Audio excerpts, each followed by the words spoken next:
परमादरणीय madam Dubey madam, Shri Sasane sir, chairperson Shri Ahale sir आणि आजच्या कार्यक्रमाचे आयोजक मुख्याध्यापक संघ वाशिमचे अध्यक्ष व इतर मान्यवर,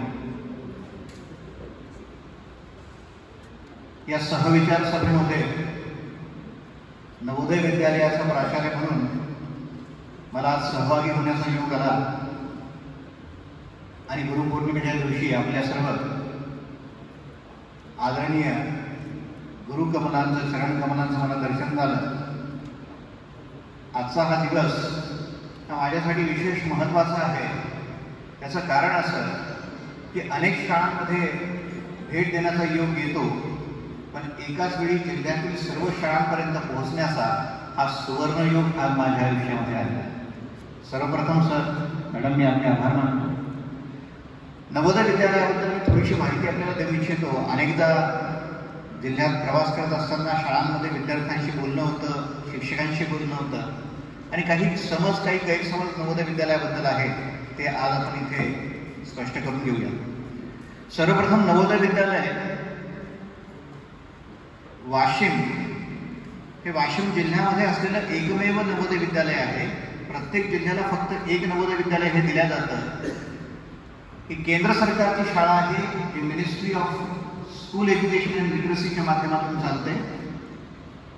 100% भारत सरकारद्वारा तयार करण्यात आलेली आणि चालवल्या जाणारी ही संस्था आहे। प्रत्येक जिल्ह्याला एक, आणि जिथे आदिवासी बहुल भाग आहे अशा ठिकाणी 2 नवोदय विद्यालय दिले जातात।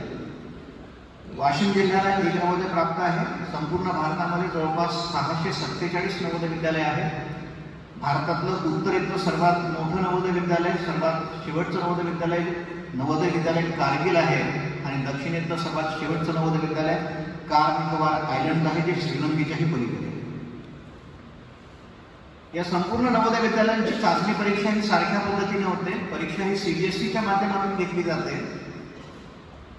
आणि ही परीक्षा वर्ग 5वी मध्ये असलेले विद्यार्थीच फक्त देऊ शकतात आणि तोही एकाच वेळेला एकदाच देता येते। दुसऱ्यांदा ही परीक्षा कुठल्याही कारणास्तव देता येत नाही। खरं म्हटलं तर 5वीच्या वर्गामध्ये आलेला विद्यार्थी हा स्पर्धा परीक्षांसाठी तयार करण्याचं काम आपल्या सगळ्या शाळांमधून होतं आणि ही त्याच्या आयुष्यातली कदाचित पहिली महत्त्वाची स्पर्धा परीक्षा ठरू शकेल। नवोदय विद्यालय वाशिम दरवर्षी ही परीक्षा केंद्र शासनाच्या नियमानुसार घेत असते। त्यासाठी आपल्या सर्वांचं सहकार्य आम्हाला लाभत असतं। गतवर्षी 8700 विद्यार्थी या परीक्षेला बसले होते। यावर्षी केंद्र शासनाच्या नियमानुसार आपल्याला 9600 विद्यार्थी कमीत कमी या परीक्षेला बसावेत अशी अपेक्षा आहे। या परीक्षेच्या बाबतीमध्ये एक मेसेज आम्ही व्हॉट्सअपला पाठवला होता, सरांशी बोलणं झालं, पत्रही आम्ही त्या पद्धतीनं प्रसारित केले।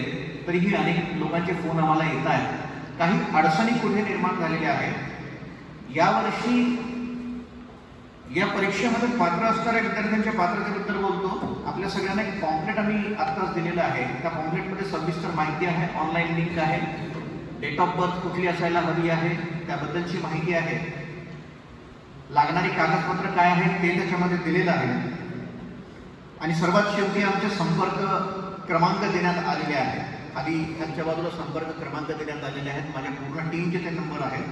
कृपया आपण ते नंबर आपल्याकडे सेव्ह करून घ्या। हे नंबर 24 तास सुरू असतात। कधीही कुठलीही अडचण आली की आपण कृपया या नंबरवर आम्हाला संपर्क करावा।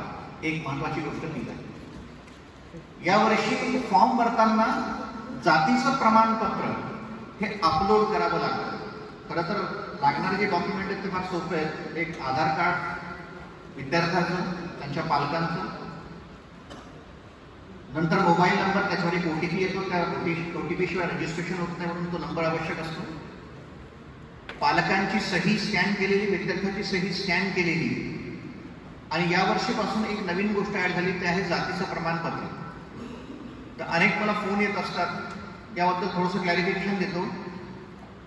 नवोदय विद्यालयामध्ये जातीच्या आधारावर केंद्र शासनाच्या नियमानुसार काही रिझर्वेशन देण्यात आलेले आहे. त्यामध्ये ओबीसीचं एक रिझर्वेशन नवीन ऍड करण्यात आलेलं आहे.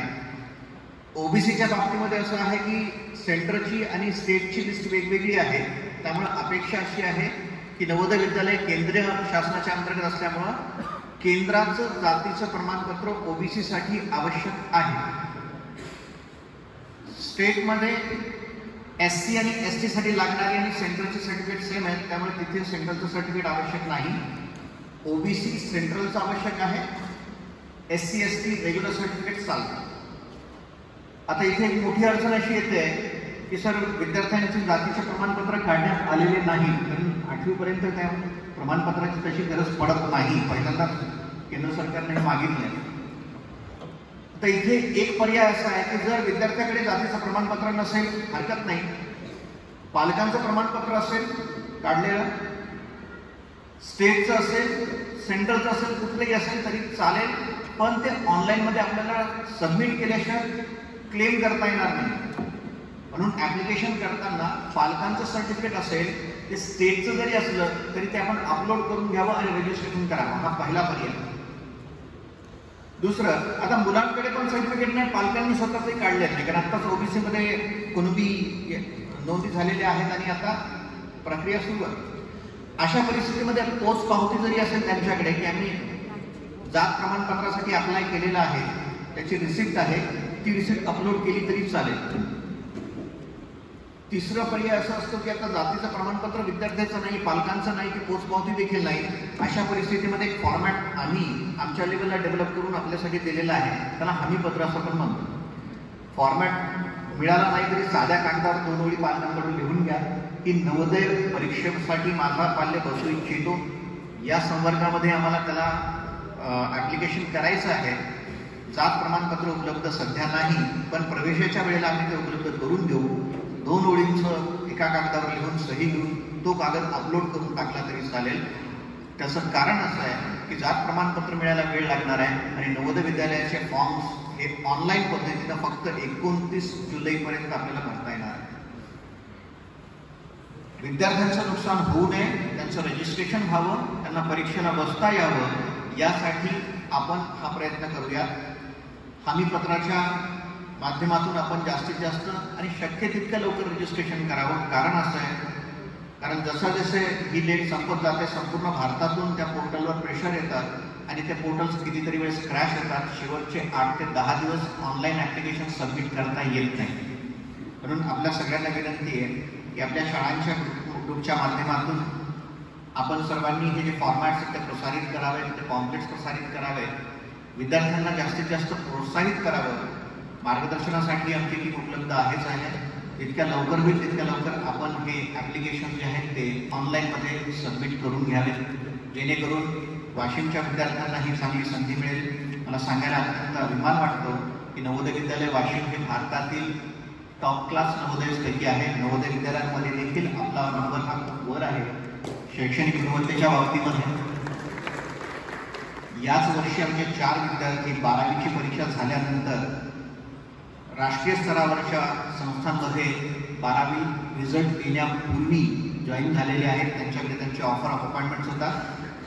Shyam Devde national institute of डिझाईनसाठी वर्ग 12तून अहमदाबाद इथे सिलेक्ट झाला आणि जॉईन झाला आहे. सुजल मगर मालेगावचा विद्यार्थी आहे. IIT मुंबईला B8 डायरेक्टली युसीडच्या माध्यमातून 12वी नंतर त्याचं सिलेक्शन झालेलं आहे. 12वीचा रिझल्ट येण्यापूर्वी हा IIT बॉम्बेचा ऑफर लेटर येऊन होता.